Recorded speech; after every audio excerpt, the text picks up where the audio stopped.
Any idea what I'm to face in that ruin? It is heresy to speak of it, for I would have to randomly determine it first, and I'm going to wait until you get there to find out what it is. So no, I can't tell you.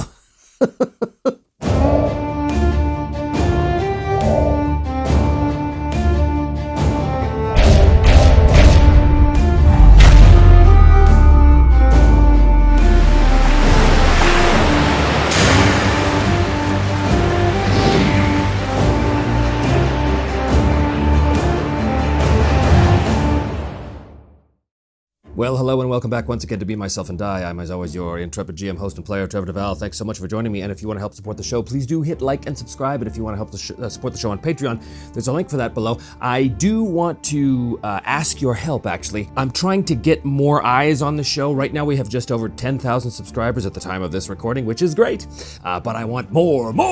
I want more eyes on the show because I think a lot of people would enjoy it. So if you can help me out by sharing it on the various social medias or talking about it on gaming forums or whatever you need to do. If you do enjoy the show, please do share your like of the show around the various internets, and hopefully we can get our subscribers doubled in the next little while. That would be super cool to get 20,000. That would be amazing for me. And also, I'm currently sitting at about 200 patrons, which I thank each and every one of you for helping to continue to support the show and to help me continue to make the show. It's a big help. I have a challenge, actually. If I can get to 500 patrons in the next, month or so, if it's possible, then I will release special behind the scenes stuff just for the patrons. I've got a whole bunch of ideas of stuff that I want to release for that. But yeah, we'll call it like an unlockable achievement. So that's the goal. If we can double our subscribers on both YouTube and Patreon, that would be fantastic. Okay, enough of that. When last we left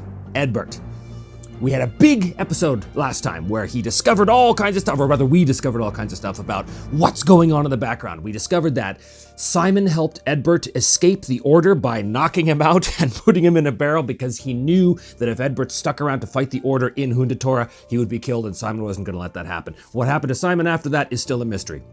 We hope he's still alive. We discovered that the Order was basically influencing or almost controlling the local League of Free Lords down here because they were able to protect them from the depredations of a fierce ghost ship that has been plaguing these waters. And the Order, being who they are, have ways of mitigating the damage and kind of staving off the worst of the ghost ship's attacks. So that was the exchange that they made in order for the League of Free Lords to help the Order find Edbert, because of course they're after Edbert for the death of Sherilyn, of which he is not guilty, but they don't really know that, or believe it, or whatever the case may be. We also know that the treasure of Nicola's is something called the Soul Cage, which we don't know all the details about. We know that it twists reality and that it somehow controls spirits, or it all has to do with necromancy and all that kind of stuff, which is obviously of great interest to Edbert. And we know that Edbert, before he lost his memory and woke up on the shores of that island in episode 1, was trying to track down this treasure.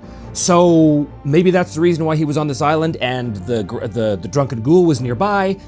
That is as of yet unclear. But as it stands now, Edbert has vowed to help Captain Nicola find the Soul Cage if he is allowed to use the Soul Cage first in order to free himself of the haunting of Sherilyn, who still has not yet returned. But fear not, or rather fearful, for I believe she will at some point. Nicola agreed to that, but first they had to go to the town of Dengmarsh, where they needed to refit and recrew and rename the Grey Mariner, which they took from Captain Greta, who was still a prisoner on board the vessel. When they got to the Inn of the Singing Demon, Edbert learned that the Order had infiltrated the local population here, or at least a portion of it, to keep their eye open for a man of his description, because Vale had been seen here before with a local lord, the Lord Captain Townsend, who was part of the League of the Free Lords. So apparently she's in cahoots with him to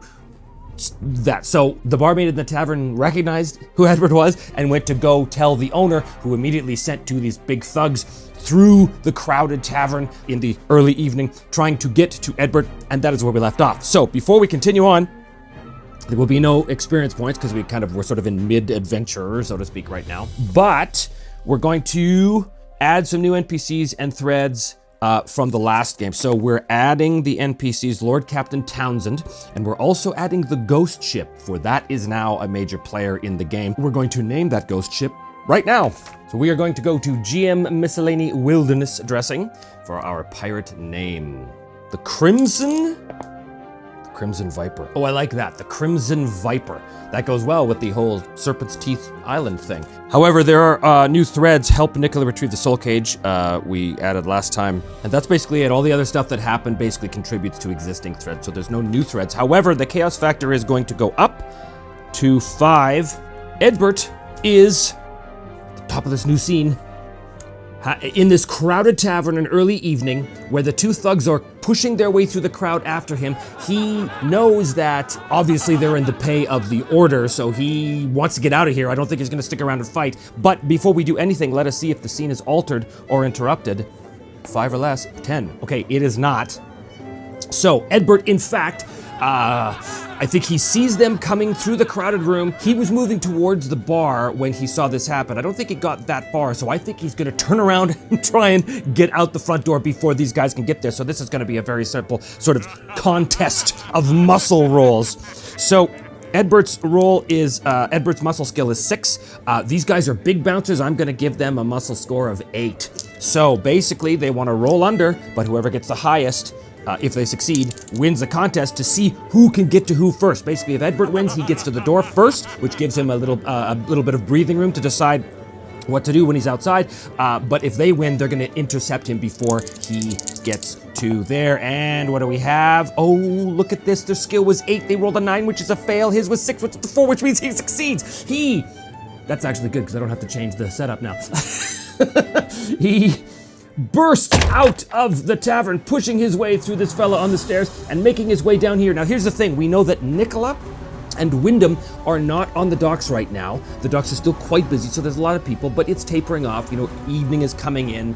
The sun has pretty much fully set at this point. So he looks around, and what are the odds that Wyndham and Nicola are done their business at the shipwright? Chaos rank 5, I'm going to say very unlikely. Is Nicola and Wyndham around? 25% chance of a yes, 35 no. So they are not around, they're still conducting their business. Edbert is unfamiliar with the docks district area, so he does not know where to find them, but he knows that these two big thugs are coming out the door any minute now, so he has to get out of here. Now, along here, there's a bit of a boardwalk with a couple of other little outbuildings, probably one of those boat warehouse areas is like is the shipwrights area, but he doesn't know. So the place is called Deng Marsh, which means that the whole area is sort of, well, it's a marsh, it's a swamp, and I think that there's a thick swampy jungle kind of behind the whole area.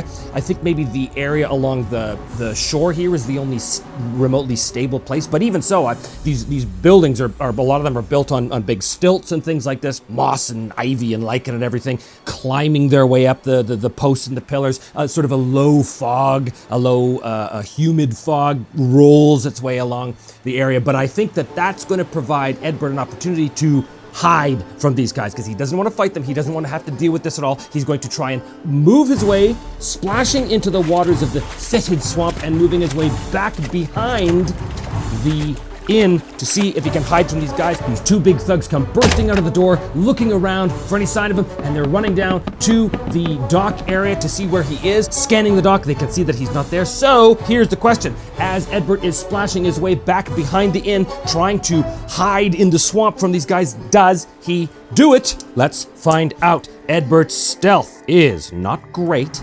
It's 5. I'm going to give these guys an alertness of 4. That makes sense. So once again, competing rolls. Is Edbert able to hide from these guys in the swamp? 5s and 4s is our numbers here. Well, they both succeeded, but Edbert got the highest, which means that Edbert splashes through the low fog of the swamp into the fetid, murky water, sort of up to his knees kind of thing, slogging through it as these guys realize that there's only one place he could have gone, because they look left, they look right down the boardwalk, he's nowhere to be seen. They know they're hot on his trail, so they splash off into the swamp behind the inn as well, and they're kind of poking around, looking. I think that because they did succeed, they do see some evidence that he did in fact go into the swamp, but after a few minutes of looking around, they don't see him.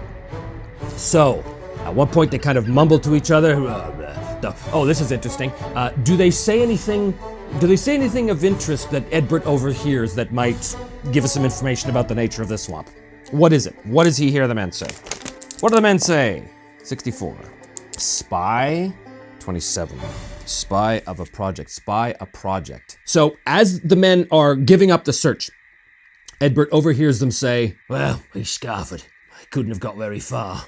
In any event, if we don't get him, the lizard men will." And so Edbert hears this, realizes, there's lizard men in the jungle, and a spy a project.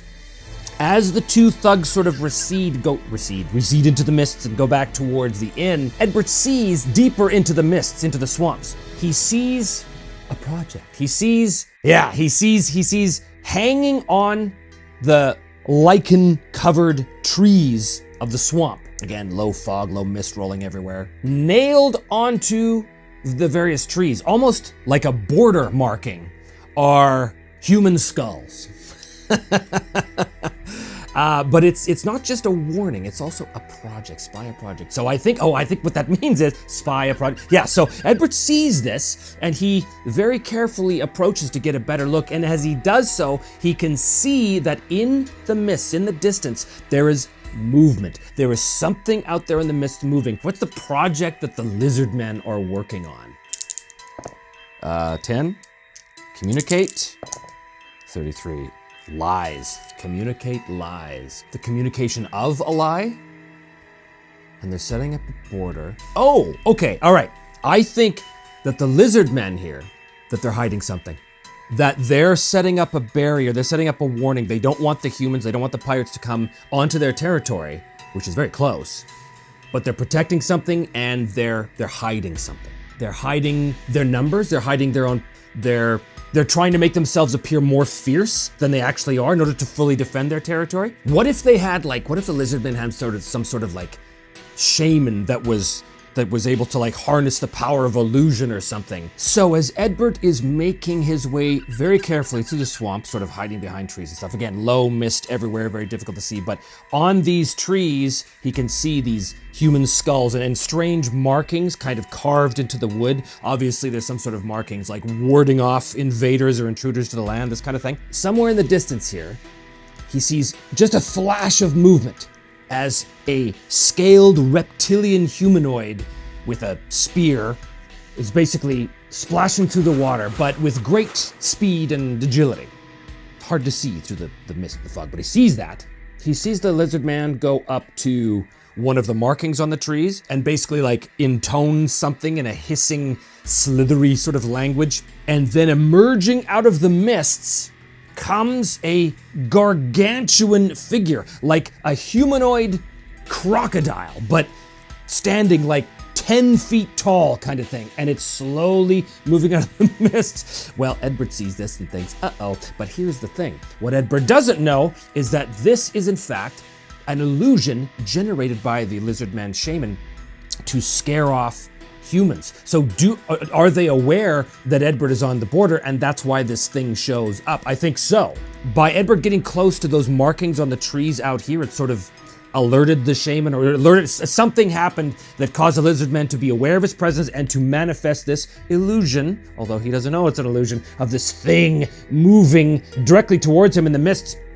Edbert sees this thing. Now here's the thing. I've never done any kind of magic in this game before. I'm not going to go into the whole magic system of Dominion rules right now. Instead, what I'm going to do is I'm just going to ask a simple question.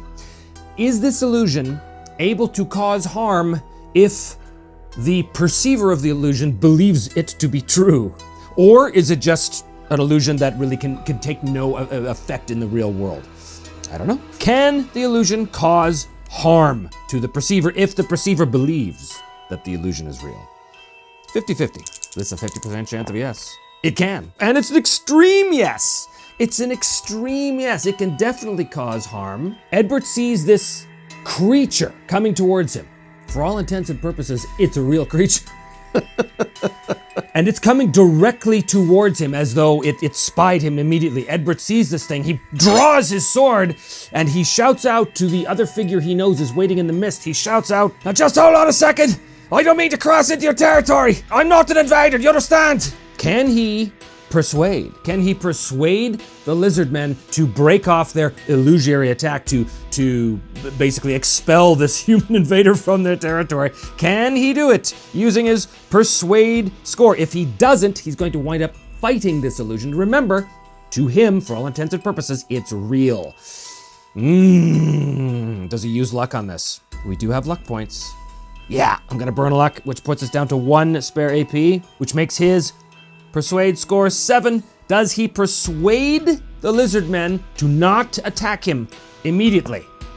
He succeeds. So he says this, the creature kind of rears up on its hind legs. It's humanoids usually have hind legs. It roars this defiant roar, but then kind of stops, hissing its forked tongue, constantly going in and out of its reptilian lizard-like head. And emerging from the mists, very cautiously, are 3 lizard men. And they approach and they kind of take up sort of flanking positions. I think a couple of these guys have, they have spears, but they're also armed maybe with like blowguns or something cool like that. And this shaman lizard man comes up, stands right beside the hideous monstrosity that sits there staring at Edbert with reptilian eyes filled with hatred. And Edbert's still got a sword up, but he's assumed sort of like a more defensive position, like, hey, I don't want to cause trouble here. He's successfully persuaded them to not attack him for the moment, but everything will hinge on what happens next. So, before we do anything else, I'm gonna go to Maze Rats. And in Maze Rats, I'm gonna get a general sense of the personality type of this lizard man shaman who is leading these lizard men. Unfortunately, I don't have any random names for lizard men, at least as far as I know. They might exist somewhere in my many, many supplements. But we'll call him Slista. His personality: serene. So, okay, well, that's good. He's not immediately aggressive or warlike, which is very good news. What is his goal? 1-on-1. A better life. A better life for his people. So something is going wrong with his people. He's keeping the humans out. He obviously doesn't trust them. He doesn't trust them to find out their secrets. Communicate lie, that's a big thing. He's trying to get a better life for his people. Why? Well, misfortunes. What is the misfortune? 5 and 5. Pursued. He wants a better life for his people. They're pursued by something. Is it the humans? Are the humans hunting them? Well, maybe that will come up in a second, but first, what's a mannerism that this shaman has? 5 and 5. Speechifies? Okay, he speechifies. If a lizard could look sort of old and wise, then I think this Slista character would look like that. And he holds up his claw, basically keeping his soldiers at bay here. Stranger, take no further steps into the domain of Slista, for you will find only pain and suffering here. Lo, the very pain and suffering that your kind have caused my people these many years. I think they're being actively hunted by the pirates of this island because the pirates don't like them, don't understand them. Maybe they're hunting them for their pelts. Ooh, how horrifying. Whatever the case is, they're being pursued by the pirates, so they're going to see Edbert as a total enemy, but he has convinced them that he's not among them. He made that roll, and luckily, the shaman is serene and wants a better life for his people. Now listen, Slista, is it? I'm not looking for a fight.